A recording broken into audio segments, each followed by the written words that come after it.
widdz here, and in today's video I have a much requested build video for you guys. So it's a solo tank DPS build, which is super good for soloing all the content in the game. I will be showing you two different versions, one that I do consider to be the best way to kind of run it, and then also a super easy version that you can start right away with almost. So the solo tank DPS build revolves around the gear set Heartbreaker, which you might be familiar with. But if you're not, we're gonna quickly go through it. So 2-piece is 15% assault rifle damage and LMG damage. 3-piece is weapon handling, being stability, accuracy, reload speed, and swap speed. 4-piece is where it kind of shines as well, with headshots that do apply a pulse for 5 seconds. And when the weapon hits a pulse target, you will get stack of bonus armor and weapon damage, and that stacks up to 50, and you do lose 2 stacks each second. Really easy to get this one up, so I would definitely recommend to use it. You don't have to though, but it's good. So you just increase the stacks from 50 to 100. So you can just pulse the target by hitting the head, as you can see, and then you just shoot. You can see below you build stacks. Kinda slow with AR, so what you can do is to just use AA12, because 8 pellets will count as 8 shots. So we pulse the target, and then you can see how fast we build the stacks. Really good.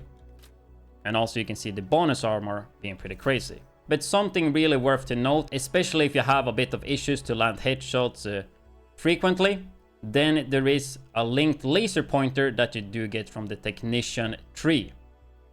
So that makes it really easy to play. You can equip it on the Lexington. You just go right here and you pick the linked laser pointer. So if you aim, it will pulse the target, which means you don't have to care about headshots at all. And talking about bonus armor, on the backpack you do have a talent that do increase the bonus armor per stack from 1 to 2%, which we will talk a bit more about on the second build. For this build though, that I believe is the best one for soloing, we are gonna use the Memento backpack. I do understand not all of you guys have it, so don't worry, we will go through alternatives in the second version. So we get all core attributes, we do lose minor attributes because of it, but that is fine, because the backpack itself will give you weapon damage, bonus armor, and skill efficiency. It will be a passive buff and also active buff, so giving you a lot of basically everything you would want.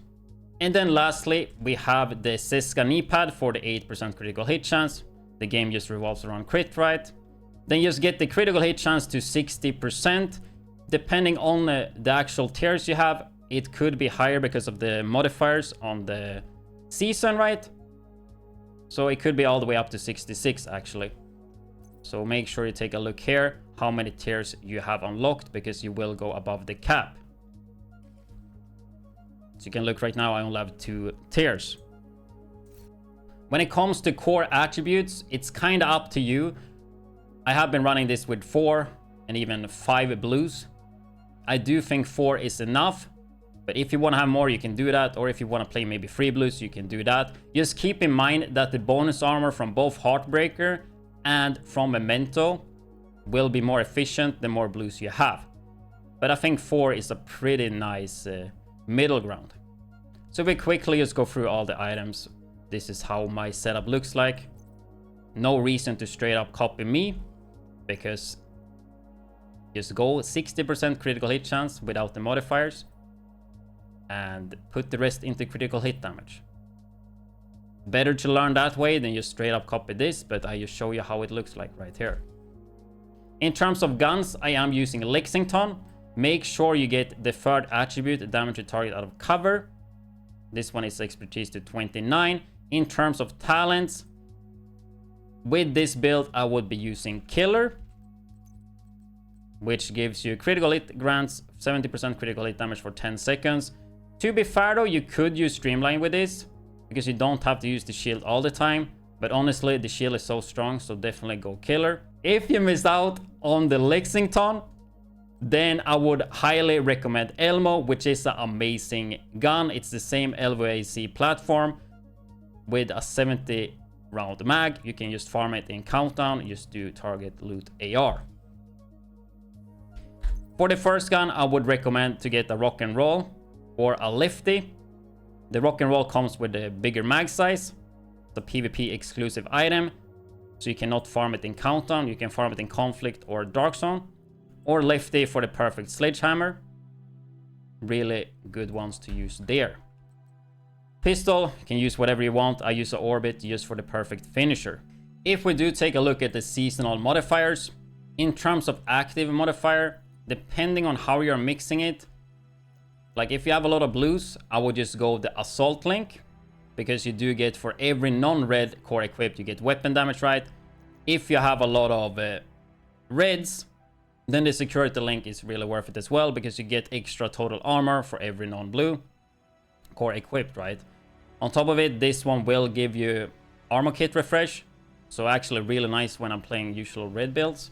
A bit fuck tight. Take a quick look at the passive modifiers. There are actually some quite good ones for this build in particular. First of all, just for damage, loaded up will give you more critical hit damage based on your critical hit chance. Especially when you use the link and get 100% crit chance, you will just get really good burst. You have to be at tier 5 in firearms though, but you will get there eventually by killing mobs. Then you also have extra padding that gives 5% protection from elite per blue. So I mean, if you're running 5 blues, that's 25% protection from elite. So that will add even more tankiness to your build.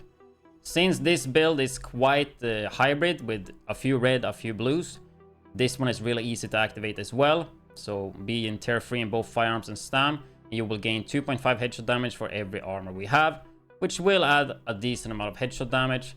Wouldn't say this one is mandatory, but if you do feel like you hit a lot of headshots, it's an easy way to increase your damage. I guess worth to note as well, if you do want to have some more hazard protection, you could use safety first, because it will add a lot of hazard protection depending on the amount of blues, right? If we take a look at the second build, this is more of a easy build to make to get you started. You can go into countdown, farm Heartbreaker, and the pieces needed. Extremely easy to just start off with.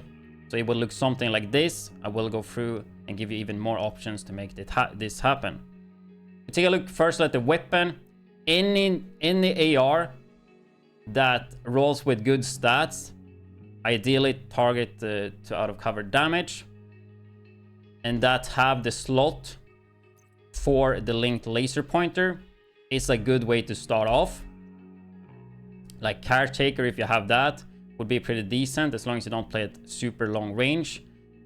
You have Lud, which is not super ideal, but it can use it. It's just when you use the shield, you won't get the damage, and if you want to main the shield, then it's not ideal. But if you have a lot of blues and a lot of armor up, you can actually use it, but not 100% ideal. But I would be looking to farm for Elmo. Can farm that in countdown, as I said before. Second gun, you just get any AA-12 shotgun. It does not have to be named, and that's an easy way to build the stacks. If you can't get that, just get a fast firing SMG. In terms of the actual build, if you don't have Memento, you don't have a Coyote's Mask, then you can just do it this way right here. Get like a Grupo Mask with crit on, or you can get like a Fenris Mask, and that's a pretty good way to start this out. Hell, if you don't even have those, just get like a Walker Mask, and at least you can get started. And then make sure you get Seska, 8% critical hit chance.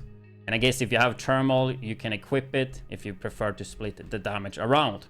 Other than that, everything is just equal to the build I went through before. So it should be a really good way to get you guys started.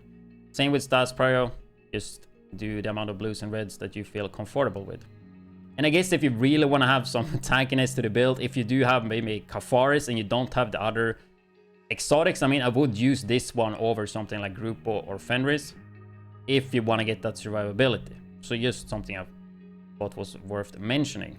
But yeah, I would try to get something like that working first and then work your way towards the build I was showing first. If we take a look at the skills, nothing new here. Revive Hive, just to get that extra chance. We also have the shield, which is extremely strong when you run blues. Obviously a bit weaker when you don't have Ninja Bike and only have 3 blue cores. Of course, you can have 4 or 5 blue cores, right? It's up to you.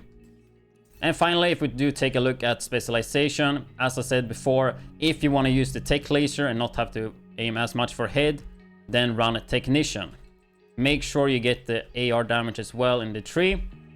But the best spec for PV is gunner, so I would recommend this one if you don't have problems with hitting headshots. And the reason why this one is so good is because you do get 10% armor on kill, you get every third reload 50% faster, 5% more rate of fire on kill, and yeah, it's just a really good specialization. But that should be everything for this build in particular.